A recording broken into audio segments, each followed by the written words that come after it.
Sadarghat bridge বা কৃষক সেতু বর্ধমানের মধ্যে দামোদর নদের ওপরে একটি অন্যতম গুরুত্বপূর্ণ এবং ব্যস্ততম সেতু।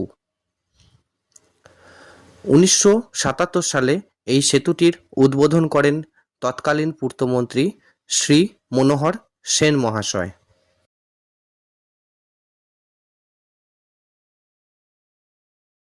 এই কৃষক সেতুটি হচ্ছে প্রায় 1600 ফুটেরও বেশি লম্বা, মানে বলতে পারেন প্রায় 500 মিটারেরও একটু বেশি।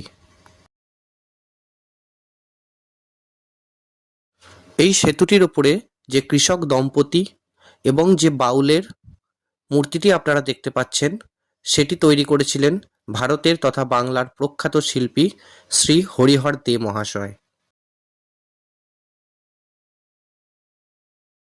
বর্ধমানের মধ্যে শীতকালে পিকনিক করার একটি অন্যতম সেরা জায়গা হলো আমাদের বর্ধমানের সদরঘাট। এই ব্রিজটি উত্তর দামোদরের সঙ্গে দক্ষিণ দামোদরের যে সংযোগ স্থাপন করেছে তা এক কথায় এক অনবদ্য। কারণ এই সেতুটি ছাড়া কিন্তু কোনোভাবেই মানুষের যাতায়াত তো ছেড়ে দিন, কোনো ব্যবসাও সম্ভব নয়। আপনাদের কেমন লাগলো জানাতে ভুলবেন না।